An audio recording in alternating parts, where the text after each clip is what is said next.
Okay, so dear Dharma practitioners, be comfortable yourself and relax your body. Keep your back straight, neck head straight in one line, and your right palm on your left. So gently close your eyes and bring your attention to this bell sound. So while you're focusing to the sound, mentally relax your body, relax your mind, and relax your breathing with your thoughts. So do nothing extra. Just follow the sound, please.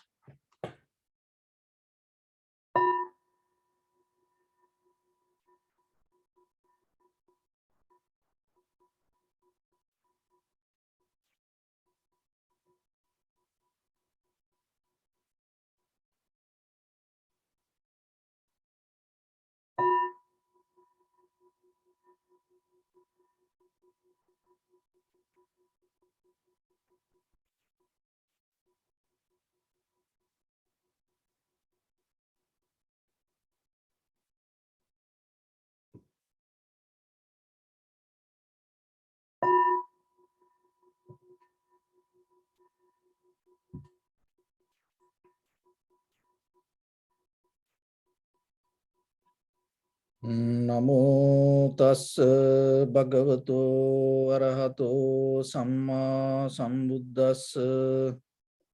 Namo tassa bhagavato arahato samma sambuddhassa. Namo tassa bhagavato arahato samma sambuddhassa.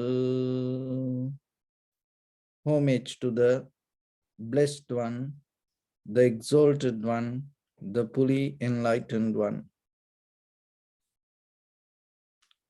So dear Dhamma practitioners, before we start our practice session, we'll take few minutes to understand how this meditation practice can bring benefit for us to have a very comfortable life in this conventional life, and at the same time how it can develop our spiritual practice. So when it comes to basically that there are two kind of world. What is first one is the conventional world. The conventional world means the life we experience with the perception in this material realm. And the other world is beyond our this moment, beyond our death, beyond our experience. So profitable actions means whatever you do, it should bring the benefit to both world, both this moment and even beyond this moment. Neglecting this moment, just thinking about eternal life, it doesn't work. And neglecting eternal life, thinking about this moment also doesn't work. So we have to have ability to integrate this both. And that is why understanding the very nature of the causality, cause and effect is very important. Because when it comes to the world, it is not something separately exist. So when we understand this, it is better we go to the history and see what are the roots from where this is start. In the beginning of the world, people had many gods. For rain, there were gods. For sun, they used to believe it as a god. Stars, there are gods. For wind, there was a god.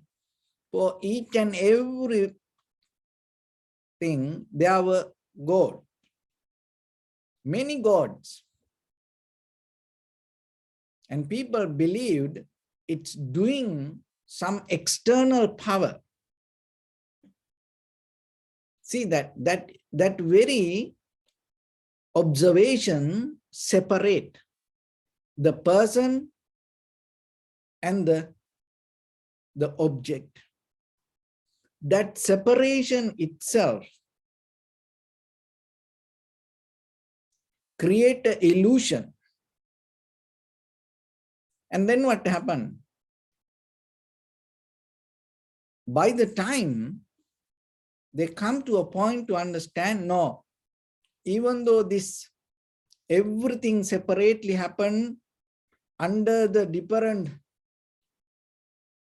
the observation or coordination from a different God, maybe behind that there is another superpower. So that is where one God came. And that is what in the Eastern, in India, that's what they call the Brahman. But in the Western world, the God is different. So what is the different with the Western world God and the Eastern God? The Eastern God, Brahma, is the constant existence. It's always happening. It's always the moment of becoming. It's not just a one moment of incident. It's every day, everywhere, all the time. You experience that. That's Brahman. The final source, the ultimate source, the power. Another way you can explain it, it's a kind of like the foundation of this all becoming. It's not only one moment. Every day it happens. So this becoming nature come out of the Brahman. But in the Western world, from the Middle East, that the God concept started, and it happened as one incident, creation. In a certain time period, it happened, and after that, now the whatever the God done, it's finished. Now it's our responsibility to move forward. So from that point, in the Eastern, this Brahman, so people used to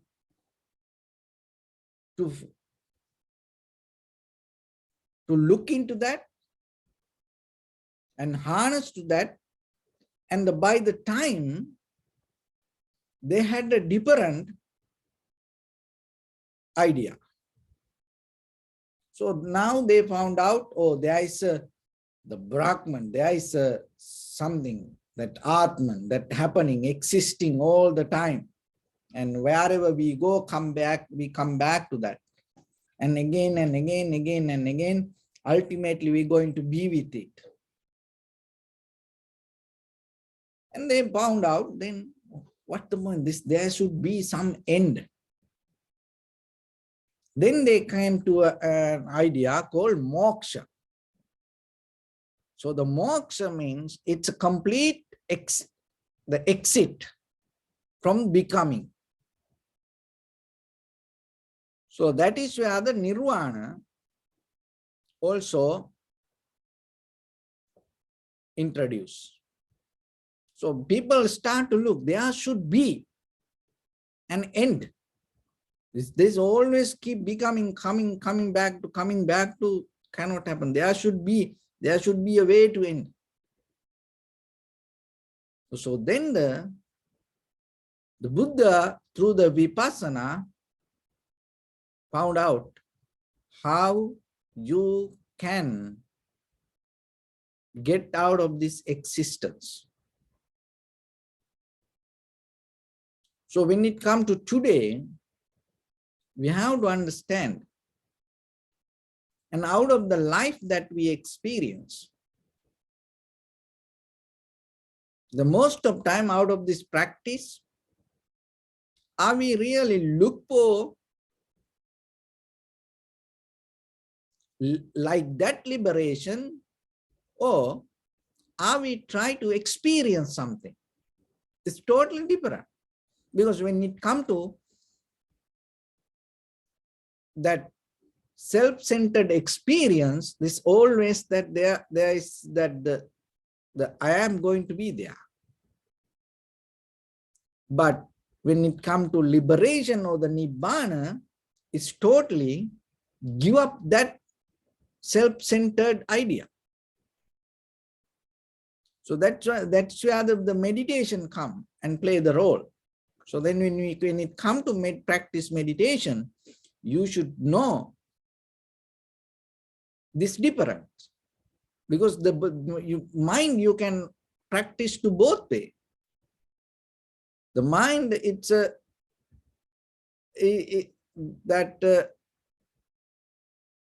it follow anything, and mind doesn't care, and whatever that thoughts come, mind will go for that. So that's why you have to be very careful with the mind.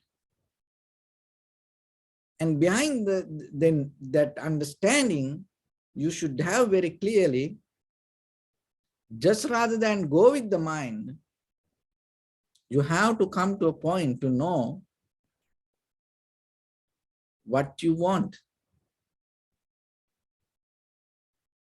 So that what you want, it's not kind of like a idea that you go and gain something. It's a total freedom. It's a total liberation. So go into that. You have to come to a point to settle down. When you settle down in that very moment, you should not have any intention deeply inside you, even yourself, even in the very next moment to become. It's always you have to bring the ability to calm down. So when it comes to that point, so the deeper your awareness start to become more stronger and sharp and clear. So get into that awareness, breaking down and go through the mind, go through the patterns, go through the body, go through the desires. To get into the awareness, there is a method. So don't use the mind, because if you just use the mind, it's never going to take you there. So then in the beginning, we need the primary mental object. In Pali, it's called nimitta. So the primary mental object, you can take from outside and you can take from inside, or anything, something you have to select. So ourselves, we take it, our own inhalation, exhalation. So it's nothing to do with your ideas. Now you select. So then you stay there. Then it's that little by little, you bring your awareness towards that. And this practice, it called in a certain level, once you settle down with it, called the samadhi. This whole process, this concentration, we call as samadhi. So that means you settle down with the primary mental object, not with any other thoughts. So by the time what will happen, the thoughts start to settle down. The body will settle down. Feelings will settle down. Desire, needs will settle down. So it's a kind of like a trance, that because if you look very carefully in day-to-day life, look ourselves, we always into something mentally, always look into something. The physically we are interfering to something. And emotionally, we always engage with something. So we have a nature current. Always go and play with it. And when it go to that current, there are two ways. One is gaining, controlling, holding. It's a kind of like it's called the Purusha. It's a kind of like a male behavior. And another way, it's always tangling. And it always kind of like hold it to, harbor it to. So it's a kind of like a female nature. So in the ancient time, the whole process called as kind of like a Maya. So that this every atom, electron, neutron, proton, to this everything has this nature. Bound to each other, gaining, holding. So we can't get out of it. It is our nature. And always we like focus to darkness. We always like to wander, have a wander mind. And we always like to create a kind of like a roller coaster happiness. Why it's called roller coaster happiness? So as you know, that you go to a place, so wherever this roller coaster, the playground. So you go to that place. When you go there, the machine is neutral. So then you buy a ticket and you get into the machine. So now your body also, you neutral, you okay. And you buy it, you pay some money, you buy a ticket and you go in and jump into the machine. And now what happened? Then the machine start to take you to a ride. And then it's go, up and down, wild, and it brings some kind of, feelings like a bungee jumping and your whole body going through kind of like different emotions. And you was, afraid, sometimes you shout, and some people cry, some people laugh. And then after that all, you come to the same place. And then you get out of the machine and you walk yourself, the same person. But that moment that you went through, you feel kind of like something you had, but you didn't have anything. Only thing, you just go through some kind of motion. That's it. So we always, even that, we don't go to that kind of place. Try to understand this very carefully. So wherever we are, as who we are, like this, we always create in our mind that roller coaster happiness.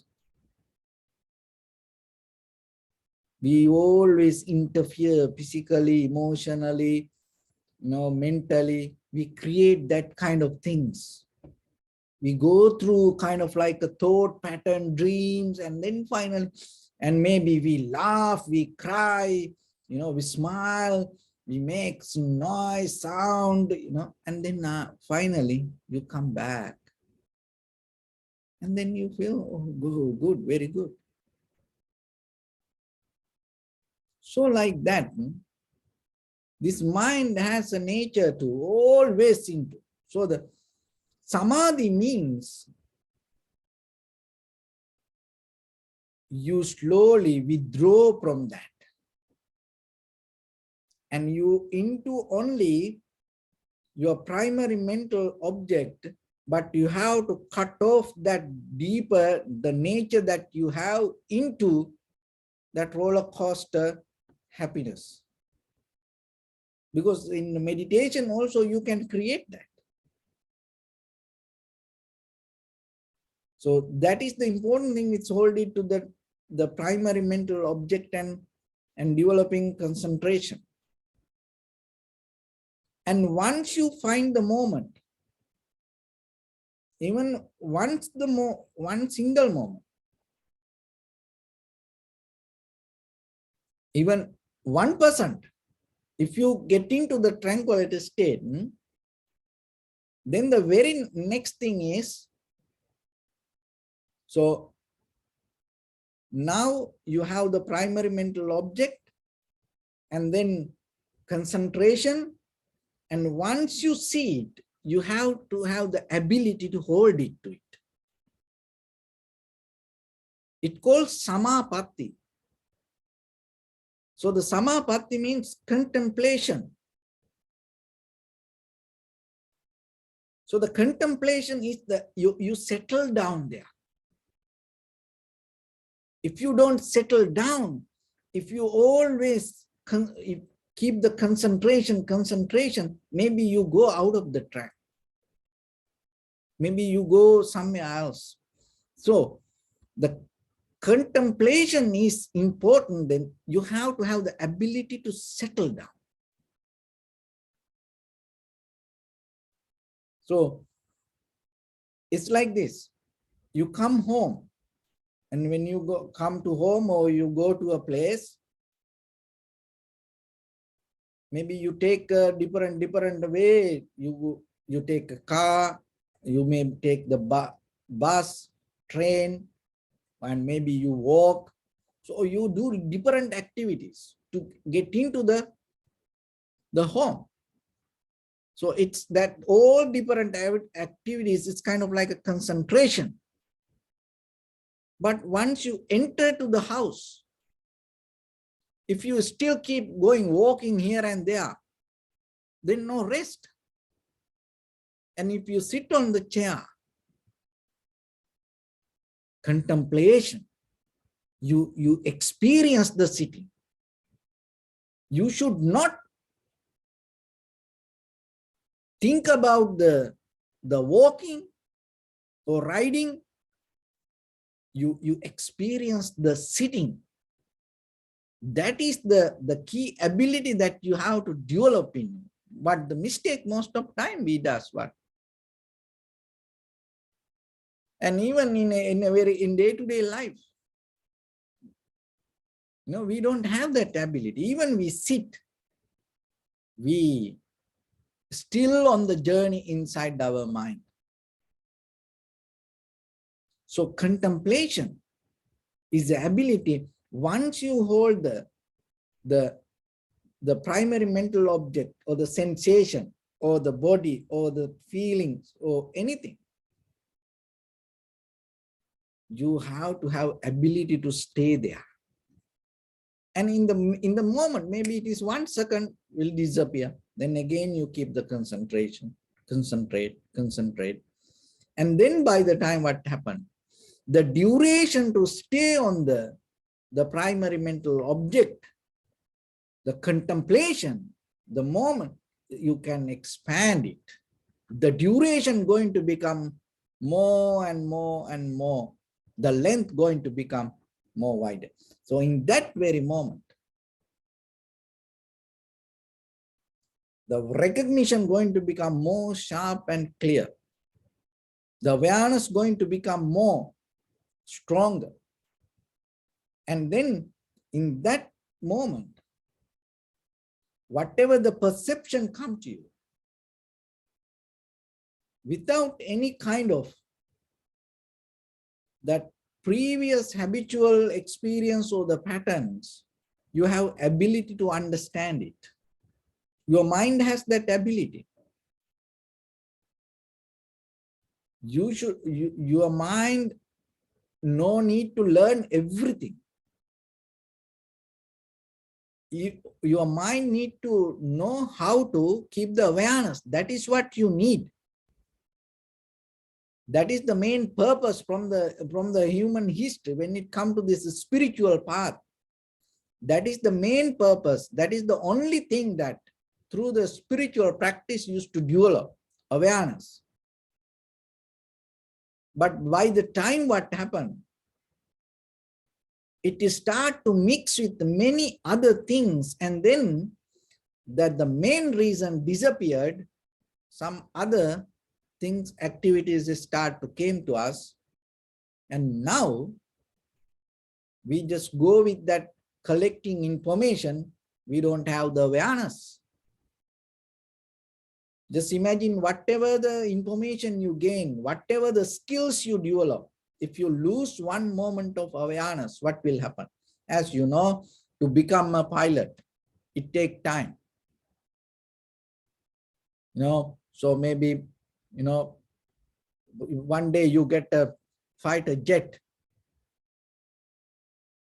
If you lose the awareness, what will happen? For a moment, to become a good driver, it takes time. But it doesn't matter whatever the expensive vehicle, and whatever the road you drive, but if you lose the awareness for a moment, what will happen? It doesn't matter that you become, a very successful person, even maybe you become the president of the most powerful country. If you lose the awareness for a moment, what will happen?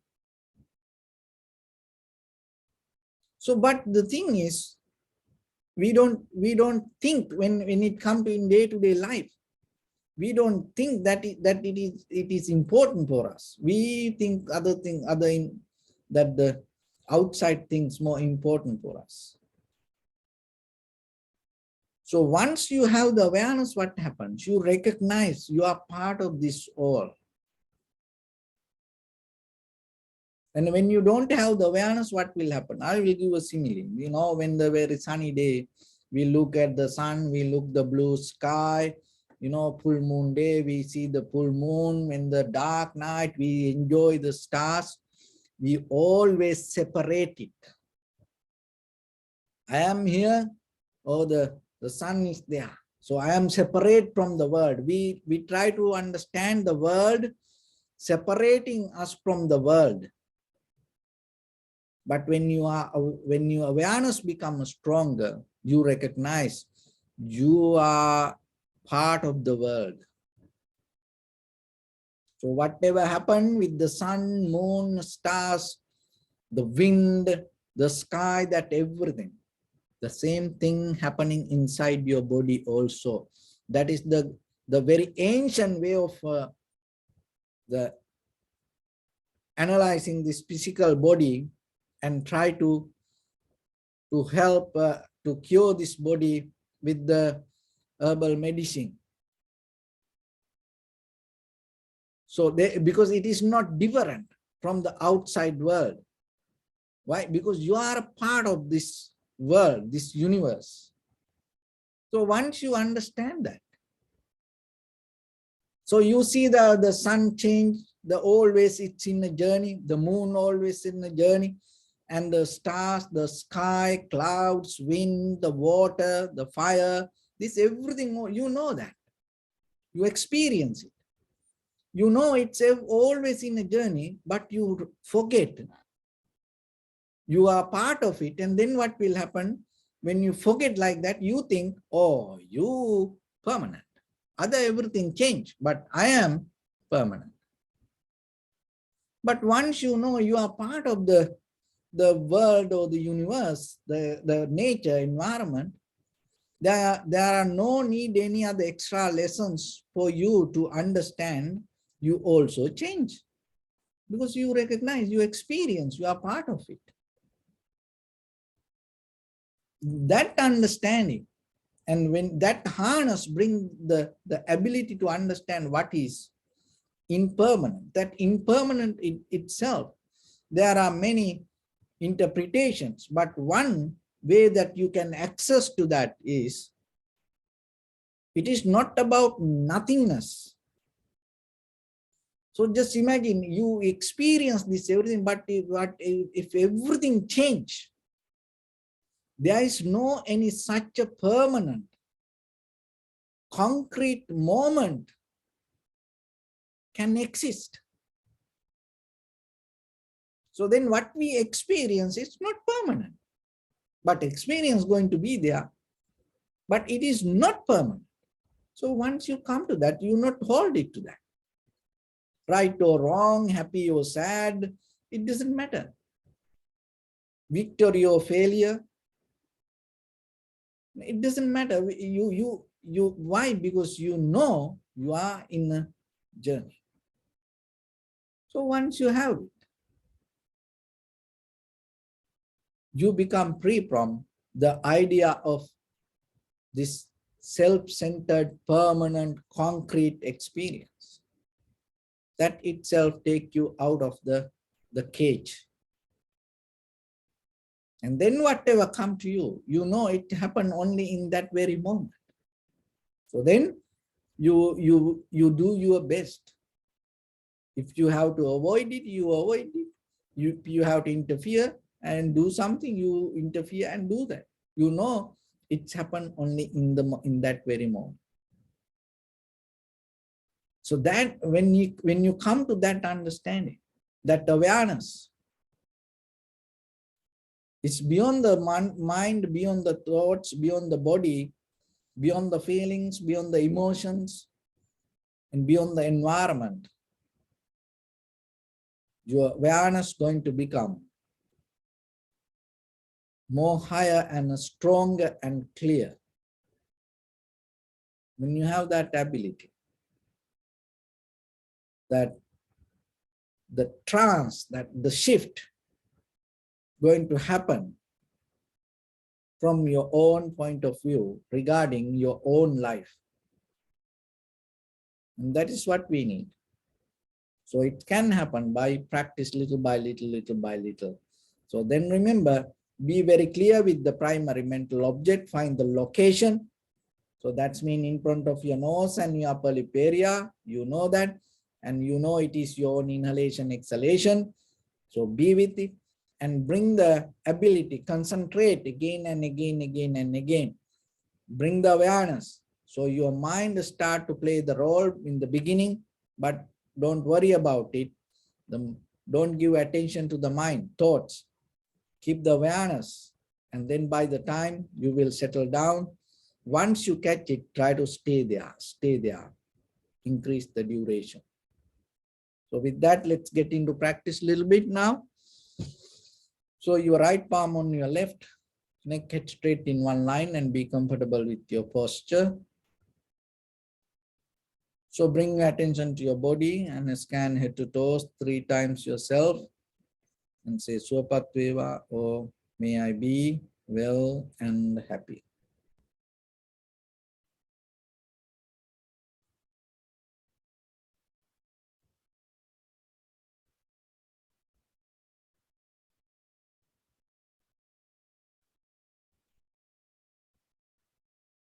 Take a moment and think. We gathered here in this moment to practice this ancient meditation technique. All the Buddhas, all the enlightened masters followed this path and achieved wisdom. So we also gathered here to accumulate that knowledge. In this moment with this sitting, may my body become more comfortable, may my breath be more smooth, may no difficulties come to me, may all the success come to me. Also think for a moment, this is the last moment we're spending in this very lifetime, and detach your mind from all your past memories and as well as any kind of future thoughts. Just try to remain in the present moment, observing the sensation of your inhalations and exhalations. So in the beginning, deeply and gently, breathe in, breathe out 3 times and find the sensation, please.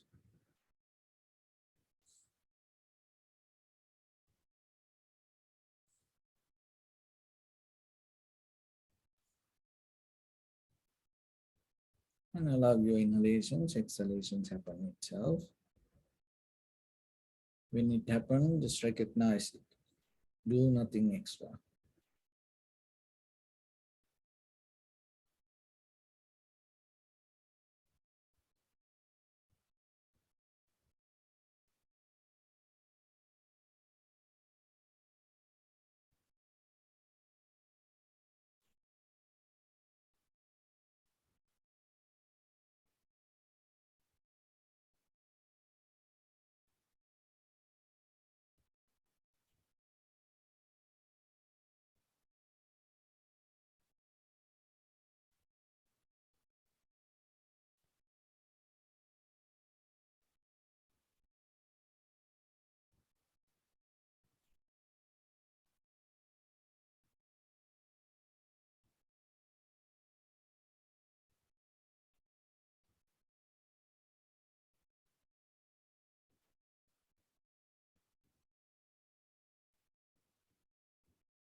Bring your attention to your body, please.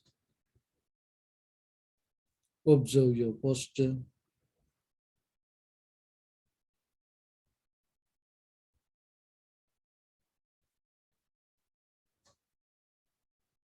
We cultivate loving kindness and compassion in our heart and radiate it as a light through entire your compound, village, city, state, country, world, around this universe.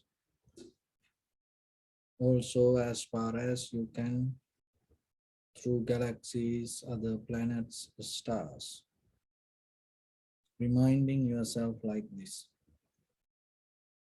with clear intention. Mentally repeat after me. May all living beings in this universe be well and happy.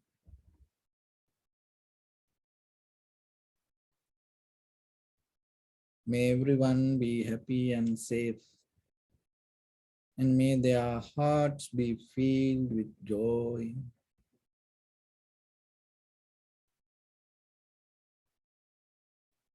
May all living beings live in security and in peace. Beings who are frail or strong, tall or short, big or small, visible or not visible, near or far away, already born or yet to be born. May all of them dwell in perfect tranquility. Let no one do harm to anyone. Let no one put the life of anyone in danger. Let no one out of anger or ill will wish anyone any harm.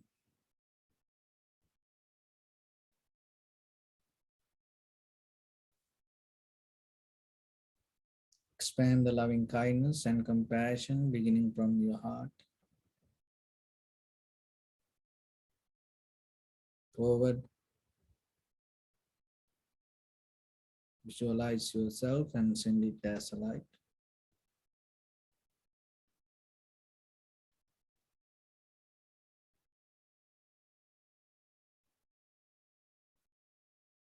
To your backside,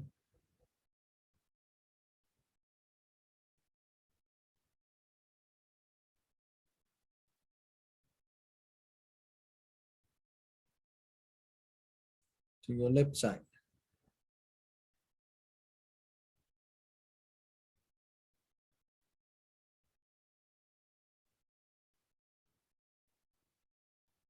and to your right side.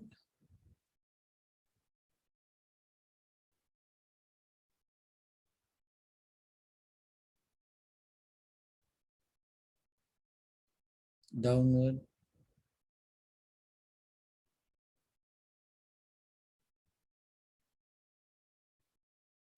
and upward.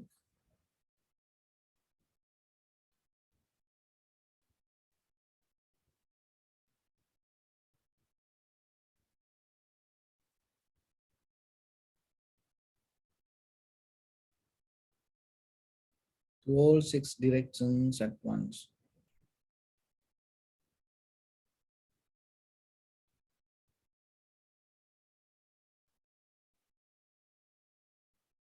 Like the moon, the sun, spread the light, spread the energy without any condition, without any limitation, without any resistance or without any judgment.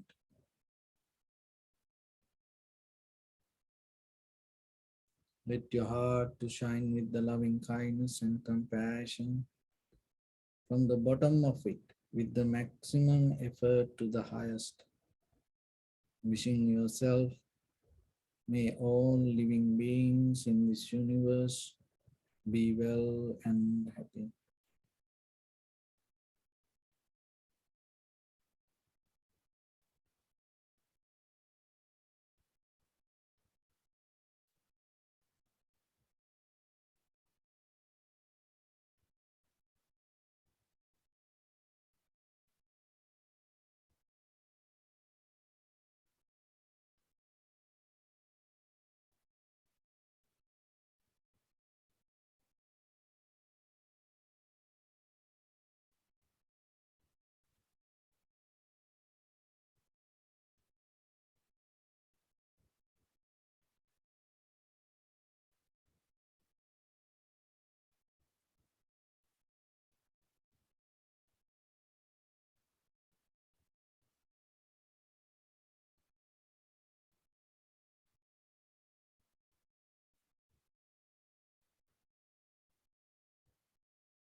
Say sadhu, sadhu, sadhu. So first of all, we offer this practice to the great qualities of the Buddha, Dhamma and the Sangha. And also by the power of this meritorious deed, may all of us attain to the supreme bliss of Nibbana. May all your guardian angels and deities will receive these merits and increase their longevity and protect all of you from any kind of planetary influences or any ill effects.